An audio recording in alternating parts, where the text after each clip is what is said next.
Yo tout le monde, c'est Arthur, c'est Actu Barça, c'est un peu Actu du Barça, donc j'ai un épisode spécialement consacré aux premières décisions que Joan Laporta a pris au FC Barcelone. Et donc voilà, maintenant on va commencer la vidéo. C'est vrai que ces derniers temps je parle plus trop du Barça, je parle de beaucoup d'autres clubs, tout ça, c'est parce que il n'y a pas grand chose qui se passe et j'aime pas me répéter. S'il y a des infos qui arrivent, mais j'en ai déjà parlé de ça, j'en reparlerai pas. En tout cas, j'éviterai, à part si c'est vraiment un nouveau rebondissement ou quoi. Mais si vous voulez voir plus de vidéos par rapport à Laporta, son projet et l'avancée côté Barça, n'hésitez pas à mettre un maximum de likes et à me le dire dans les commentaires. Et aussi me donner votre avis par rapport aux infos, mais en tout cas voilà. Alors comme vous le savez, Joan Laporta était présent en Camp Nou pour parler un petit peu de son projet, de ce qu'il compte amener au Barça et remercier un petit peu tout le monde de l'avoir élu président, tout ça. Et même pour le soutien, les gens qui sont venus le regarder, tout ça. Mais en tout cas, il a annoncé pas mal de choses, donc je vais me baser un petit peu par rapport à quelques petites déclarations qu'il a fait, mais aussi par rapport à une autre info externe. On parlera donc de Ronald Koeman, de Léo Messi et de Emerson. Et donc voilà, on commence déjà par Ronald Koeman. Et en fait, ce qui est bien, c'est que Joan Laporta a clairement dit devant tout le monde qu'il fait confiance à Ronald Koeman et qu'il compte sur lui pour l'avenir du Barça et tout ça. Donc ça, c'est quand même très très fort de sa part de dire ça déjà dès maintenant, c'est qu'il fait vraiment très confiance et ça prouve qu'il n'y aura pas de nouveau coach Barça. Ronald Koeman va rester et j'ai un petit peu vous donner mon avis par rapport à ça et franchement, moi je suis totalement pour. Je vous dis la vérité, Ronald Koeman, au début, j'ai eu beaucoup de mal à, on va dire, à accepter ses choix, beaucoup de mal à le comprendre et à être de son côté, quoi, tout simplement. Parce qu'il a quand même fait beaucoup d'erreurs, il a répété beaucoup de fois les mêmes erreurs, je pense notamment dans son 4-2-3-1 qu'il n'a pas voulu lâcher, et au double pivot Busquets de coup ça marchait pas, mais il n'a pas lâché l'affaire. Enfin, il a fait pas mal d'erreurs, tout ça. Mais en tout cas, ce qu'il faut dire, c'est qu'il a su quand même se rattraper, il a su tenter des choses, il est passé à un 4-3-3, puis au final ça marchait plus trop parce qu'il y avait des absents en défense, il est passé à une défense à 3, une sorte de 3-5-2, et même il y a eu énormément de blessés. Ansu Fati qui faisait vraiment une très grande saison était blessé, il y a des Coutinho, il y a des Sergio Roberto, il y a des Piqué, enfin voilà, on savait très bien, il y a beaucoup de blessés côté Barça, ça a fait que l'effectif n'était pas vraiment complet, en plus de ça l'effectif était clairement plus bas quand il est arrivé, il a su vraiment bien remonter, il a quand même fait pour moi beaucoup de choses très positives et surtout aussi par rapport aux jeunes, ce qu'il a fait quand même, il a monté quand même beaucoup de jeunes de la masse dans l'équipe première et il les a donné beaucoup de temps de jeu, il les a fait confiance et ça a tout simplement payé. Hein. Il n'y a rien à dire, hein. Les Araujo, les Mingueza, les, on va dire même Moriba, il y a plein de joueurs quand même qui sont montés en puissance et qui push, il n'a pas trop de temps de jeu mais il joue quand même un petit peu. Enfin voilà, quoi, vous savez très bien ce qu'il fait, et même par rapport au cas Ousmane Dembélé, comment il a bien géré, et puis surtout, pour moi, le truc qu'il a et que très peu d'entraîneurs peuvent avoir au Barça, c'est qu'il a été une légende du club, et c'est que les joueurs sont clairement derrière lui, et lui font confiance à 100%, et ça vaut énormément. Et c'est pour ça que moi, c'est vrai que pour moi, je trouve que c'est un peu difficile de lui faire confiance dans le Coman pour un projet sur le moyen terme, on va dire. Je ne le vois pas non plus s'installer quand même au Barça pendant plusieurs années et vraiment arriver à une finalité ou week-end avec des champions ou quoi. J'imagine pas trop ça. Mais en tout cas, aujourd'hui, je pense que si le Barça fait revenir un autre coach, ça va pas du tout aider le club et ça va plus l'enfoncer quelque chose, même si c'est un coach par exemple comme Nagelsmann, j'en avais déjà parlé. Des coachs comme ça qui sont très très bons, Xavi, tout ce que vous voulez. Pour moi, c'est peut-être pas le bon moment. Il faut un petit peu de continuité. Et par rapport à ce qu'il a montré dans le Coman, pour moi, il mérite de rester à ce poste-là. Et nous voilà. Ensuite, le cas Léo Messi. Alors, clairement, il a fait une déclaration d'amour devant tout le monde à Léo Messi. Il a dit, tu sais très bien que je veux que tu restes et que je ferai tout pour que tu restes. Il a même dit, je t'aime et le Barça t'aime. C'est pas rien, quoi. Clairement, là, il s'est un petit peu lâché la porta.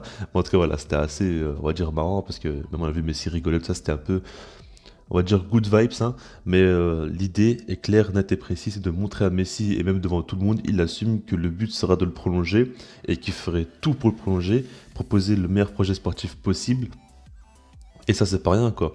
C'est vrai que on sait très bien que Messi s'entend très bien avec Laporta, et s'il y a bien une personne qui peut le faire prolonger, c'est lui. En plus il y a des infos comme quoi on dit que Laporta voudrait faire en sorte que Messi devienne même ambassadeur du Barça quand il aura fini sa carrière de joueur.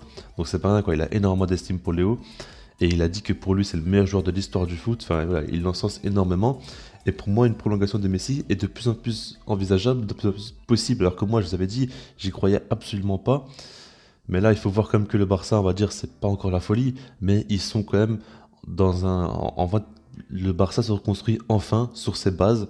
On a enfin un coach qui comprend les idées du club, qui fait jouer les jeunes de la Masia et tout simplement un président qui va faire le maximum pour faire un mercato cohérent et le plus efficace possible. Et franchement, là, c'est déjà une très bonne chose. Après, bien évidemment, le Barça, pour moi, la saison prochaine, ils pourront pas, même en recrutant Haaland, tout ce que vous voulez, ils pourront pas directement jouer pour gagner avec des champions. Il faudra encore un petit peu du temps et être patient. Mais en tout cas, le Barça se reconstruit bien. Et finalement, moi, je me dis, Messi, s'il quitte le Barça pour être dans un autre club et qu'il gagne pas avec des champions, où il fait pas une saison incroyable, il aura tout perdu au final, parce qu'il aura quitté son club de cœur qu'il a toujours aimé et qu'il est toujours resté là pendant plus de 20 ans, pour être dans un autre club, et au final ne pas réussir, et on dira de lui que voilà, il ne sait pas réussir ailleurs qu'au Barça, alors qu'au final c'est pas vrai, ça fait des années que le Barça est plus du tout au top, mais il fait des saisons incroyables individuellement. Donc franchement voilà, c'est compliqué, mais pour moi, faudra en reparler plus tard, c'est encore un petit peu trop tôt. Je pense que même Messi ne sait pas encore si ça va prolonger ou non. Et donc voilà, maintenant on va terminer la vidéo avec Emerson, latéral droit du Real Betis. Alors ce qu'il faut savoir, c'est qu'il appartient au Barça, mais il est en prêt actuellement au Real Betis et il arrivera en fin de saison au Barça. Maintenant, Bartomeu, tout ça, eux, ce qu'ils avaient comme idée déjà depuis bien longtemps, c'est de le vendre. Il y a des clubs notamment comme le PSG qui est fortement intéressé. Et il a quand même une bonne valeur marchande et une bonne cote sur le marché. Emerson, c'est un jeune latéral.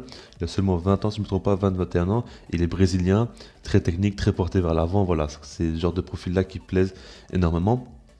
Mais en tout cas, les infos disent que Joan Laporta veut le conserver et ne veut pas le vendre. Mais ce qu'il faut savoir, c'est et ce que très peu de gens le savent, c'est qu'en fait, s'il y a un truc, une petite clause, on va dire, dans l'achat du joueur quand le Barça l'a acheté, c'est qu'en gros, si le Barça le vend en été 2021, le transfert, ce que ça va coûter, par exemple, si le Barça le vend à 40 millions d'euros, ah ben, il y aura 50% pour le Real Betis et 50% pour eux, c'est-à-dire 20 millions chacun. Mais si par contre le Barça le vend en été 2022, là ce sera 80% pour le Barça et 20% pour le Real Betis. Vous voyez ce que je veux dire? Donc tout ça pour vous dire qu'en gros, ce serait bête de le vendre dès cet été-là, parce qu'il partira pour très peu. En plus de ça, sa valeur marchande pourrait vraiment augmenter en jouant au Barça, c'est le temps de jeu, tout ça. Et ça, c'est assez intéressant à savoir. Maintenant, pour revenir à Joan Laporta, lui, il veut le conserver. Et ce qu'on se demande, c'est est-ce que Sergio Roberto va être vendu ou plutôt replacé au milieu de terrain? Et moi, j'ai peur qu'il soit replacé au milieu de terrain, alors que pour moi, il faut vraiment absolument le vendre. Mais voilà, on sait pas trop. Là-dessus, il n'y a pas trop d'infos, mais en tout cas, voilà. Emerson, moi, ce que j'en pense personnellement, c'est que c'est vraiment un bon joueur qui a un fort potentiel. J'avais déjà dit que pour moi, il a un fort potentiel, tout ça, mais je ne le vois pas devenir un grand titulaire du Barça ou un top latéral droit. Vous voyez ce que je veux dire? Mais il a quand même un gros potentiel. Il enchaîne beaucoup de matchs avec le Real Betis. Il est très bon. Il avait fait une passe D notamment face au Barça. Il enchaîne quelques passes D quand même. Il est très décisif, très très bon offensivement. Défensivement, il est bien moins bon. Après, je me dis que si le Barça reste dans une défense à 3 avec des pistons, il pourrait franchement beaucoup apporter au Barça. Et surtout, il pourrait beaucoup apporter à, on va dire, un joueur comme Sergio Dest, parce que Sergio Dest, pour moi, il a besoin de concurrence pour s'améliorer. Et on a vu cette saison, Sergio Roberto s'est énormément blessé, du coup il a dû enchaîner un match, ça veut dire que physiquement il n'était pas du tout au top, et il n'avait pas vraiment de concurrence, il était là à chaque match, donc il ne pouvait pas vraiment trop se remettre en question, tout ça, vous voyez ce que je veux dire? Donc du coup ça fait qu'il était un petit peu trop à l'aise cette saison jusqu'à présent, et à Emerson dans les pattes en concurrence, ça lui ferait quand même beaucoup de bien je pense, il est encore très jeune Sergio Dest, il a besoin de ça, pour moi par contre Sergio Dest il a vraiment un potentiel monstrueux, et Emerson il pourrait devenir un grand latéral, après franchement j'y crois pas forcément, mais ça peut vraiment arriver, et pour moi c'est un très bon joueur, qui serait très intéressant dans son profil, même si que moi j'aurais préféré un latéral droit, plus d'expérience, tout ça, mais dans le Barça, à d'autres priorités. Et pour moi, Emerson, Sergio Dest, ça fera le taf. Et donc voilà, dites-moi ce que vous pensez dans les commentaires, et puis sinon moi je vous dis peace.